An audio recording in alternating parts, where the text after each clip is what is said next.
Hello friends, you are watching maestro investor और मैं Pradeep Dubey. Friends, IRCTC को लेकर बहुत ही ज़्यादा पैनिक का माहौल बना हुआ है, डर का माहौल बना हुआ है इन्वेस्टर्स के बीच। बिकॉज ऑफ लास्ट अगर कुछ दिनों में देखें तो स्टॉक एकदम बिल्कुल धड़ाम से नीचे गिरी है। फ्रेंड्स, जब ये डेली आपको 17-20% रिटर्न दे रही थी तो आप इसमें सोचे भी नहीं थे कि ऐसे स्टॉक गिरेगी, लेकिन आज गिर रही है। और ये गिरने का रीज़न है गवर्नमेंट के कुछ अनाउंसमेंट। कल ही आपने सुना कि गवर्नमेंट 50% का रेवेन्यू जो है फ्रॉम कन्वीनियंस फी वो रेलवे से यानी आईआरसीटीसी से ले लेगी। तो ये बहुत बड़ा, ये अगर मैं बोलूँ एक बुकिंग पे आपको 17 पॉइंट कुछ रुपीज़ लगते हैं, लेकिन ये बहुत बड़ा अमाउंट होता है। यानी कि अगर लास्ट फाइनेंशियल ईयर 2020 का देखें तो ये अमाउंट 602 करोड़ रुपए का था। लेकिन अभी यहाँ से एग्जिट होना मेरे ख्याल से सही नहीं है अगर आप लॉन्ग टर्म के इन्वेस्टर हैं। अगर आप शॉर्ट टर्म के लिए आए हैं और आप चाहते हैं शॉर्ट टर्म ट्रेड कर करके अपना प्रॉफिट कमाऊं, तो इस मकसद से अगर आए हैं तो यहाँ आप प्रॉफिट बुक कर सकते हैं। लेकिन लॉन्ग टर्म वाले यहाँ पर इस गिरावट का फ़ायदा लें। और ये गिरावट इसलिए ज़्यादा दिख रही है क्योंकि स्टॉक स्प्लिट हुआ है, बोनस शेयर्स मिले हैं आपको। तो यहाँ पर आप 80% की गिरावट आपके पोर्टफोलियो में देख रहे होंगे, लेकिन उतना नहीं है।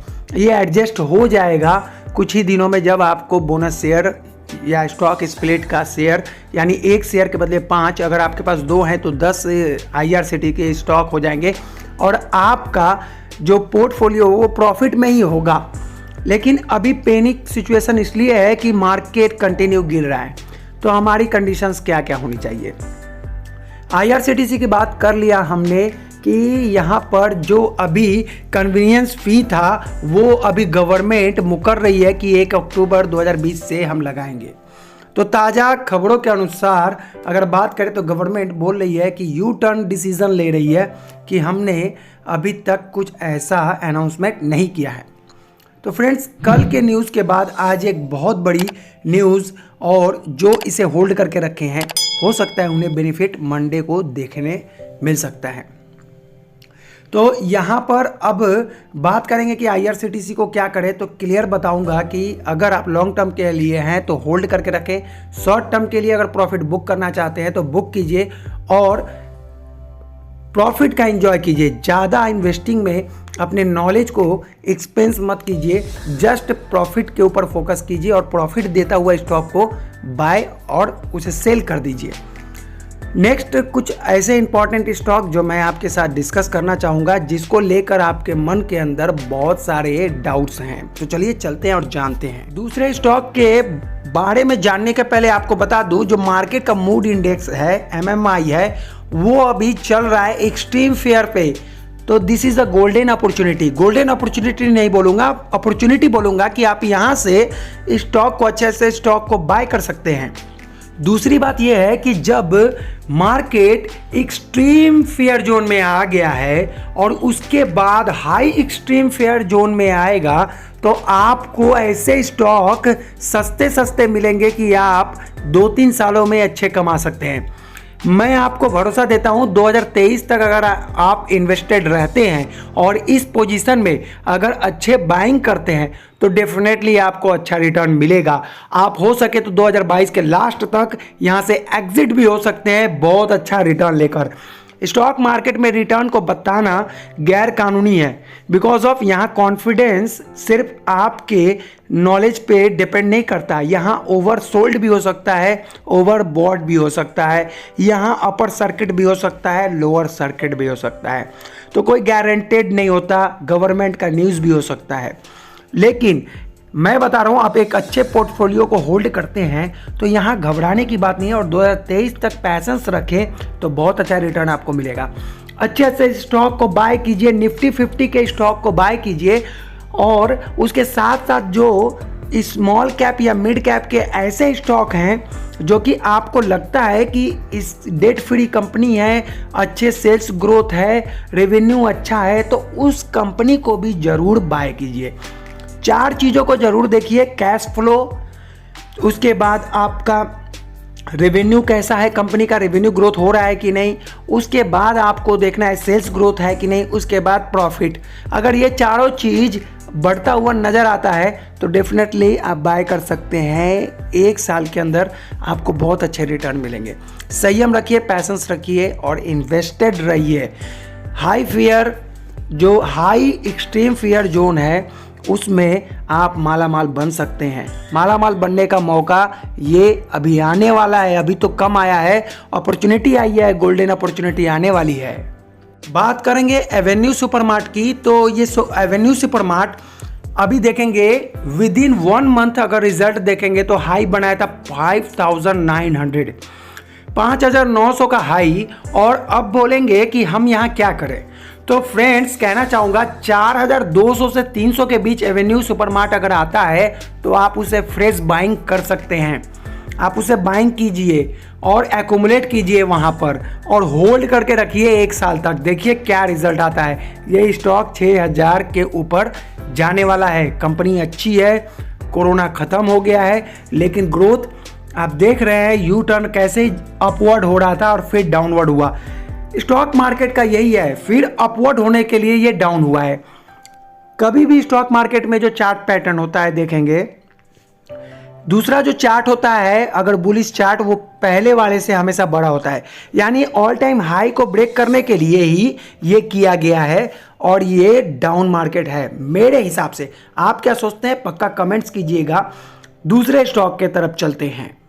एंजल ब्रोकिंग जो अभी एंजल 1 हो गई है, उसका भी अगर स्टॉक देखें 1 महीने के अंदर 1690 रुपए के ऊपर ट्रेड कर रही थी, विद इन 1 मंथ हाई था, और आज ये 1236 रुपए में आपको मिल रही है। क्या सोच रहे हैं, कंपनी खराब है क्या? बिल्कुल नहीं। कंपनी एएमसी लेके आने वाली है, यानी कि एसेट मैनेजमेंट कंपनी बनने वाली है, म्यूचुअल फंड में भी उतरने वाली है।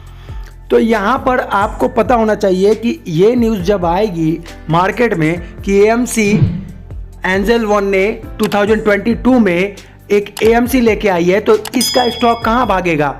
गारंटेड है कि 2000 के ऊपर भागेगा। लेकिन स्टॉक मार्केट में फ्रेंड्स कभी गारंटी नहीं होता, तो ये आपको सोच के समझ के इन्वेस्ट करना है। और लेकिन अगर मैं अपना पर्सनल राय दूं कि मैं क्या करूंगा, तो आपको बता दूं कि इसमें मैं यहाँ पर 1200 से नीचे जब स्टॉक जाएगा, यानी कि 1000 और 1100 के बीच जब भी आएगा, मैं एवरेजिंग करूँगा, मैं इन्वेस्टमेंट करूँगा। अपने दिल की राय मैं आपको बता रहा हूँ, मैं सजेस्ट नहीं कर रहा हूं और ना सजेस्ट करूंगा। और फ्यूचर में आप भी इस वीडियो को देखेंगे तो आप बोलेंगे कि हाँ प्रदीप जी ने क्या सजेस्ट किया था। चलते हैं नेक्स्ट स्टॉक के ऊपर। जो स्टॉक की बात करेंगे एफएल इंडिया। फ्रेंड्स ये ऐसे स्टॉक है जो हमारे पास है और बिलीव मी मेरे पोर्टफोलियो में भी है, और इनके साथ क्या करना चाहिए वही मैं बता रहा हूँ। फ्रेंड्स अगेन 1000 के नीचे अगर ये एफएल इंडिया आएगा तो मैं बाय करूंगा। मैं बिल्कुल तैयार बैठा हूं, अपने पैसे और सेविंग पे एकदम बिल्कुल डट के बैठा हूं। और मैं बार बार बोलता हूं दुश्मन को अपनी ताकत कभी बतानी नहीं चाहिए। कहने का मतलब स्टॉक मार्केट में आपको कभी भी 100% अपने इन्वेस्टमेंट को नहीं करना चाहिए। ये बात मैं बार बार कहता था, कोई नहीं मानता। क्यों? क्योंकि मार्केट ऊपर जा रहा है तो ग्रीडीनेस, जब तक आप लालच करना नहीं भूलेंगे आपको अच्छे रिटर्न नहीं मिलेंगे, यही रीज़न होता है। तो मैं बताऊं 1000 के नीचे अगर ये आए तो मैं डेफिनेटली फिर से 10 स्टॉक तो इसके खरीद के बैठ जाऊंगा। फ्रेंड्स ऑरबिंदो स्टॉक की बात करें तो ऑरबिंदो फार्मा बहुत ही अच्छा बेहतरीन प्रदर्शन किया है कोविड के समय, लेकिन आज परिस्थिति ऐसी है कि मार्केट गिरने से पहले ऑरबिंदो फार्मा गिरा। कुछ न्यूज़ भी आए थे जो मैंने अपडेट आपको किया था कि रीज़न क्या था। पहले तो इनके कुछ यूएस मार्केट में इनके साथ, इनके लाइसेंस के साथ, उसके बाद ये किसी कंपनी को ऑक्युपाई करने वाले थे। डिफरेंट टाइप ऑफ न्यूज़ आए और इस स्टॉक को कोई भी सपोर्ट बचा नहीं पाया और ये गिरता रहा। बट मैं आपको कहना चाहूँगा कि यहाँ से अगर एक महीने का लो देखें 675 है और एक साल का लो देखें तो वो 660 है। तो मेरा टारगेट यही होगा कि 1 ईयर का लो जो है 660 वहाँ तक जाने के बाद मैं इन्वेस्टमेंट करूँगा इस स्टॉक में, एवरेजिंग करूँगा। ऑलरेडी इन्वेस्टेड हूँ, सभी को इन्वेस्टेड करवाया हूँ और मैं यहाँ एवरेजिंग करूँगा। ज़रूरी नहीं होता कि आप जो सोचते हैं मार्केट वही करे, लेकिन हमारे अंदर पैशंस होता है क्योंकि हमें पता है कि स्टॉक बूस्ट करेगा तो फिर उसे रोक नहीं पाएंगे और ये अपॉर्चुनिटी है कि हम इसे ऑक्यूपाई या फिर होल्ड करके रखें। Thank you so much for watching friends. फिर मिलेंगे अनदर वीडियो के साथ, तब तक के लिए tata bye bye and keep investing.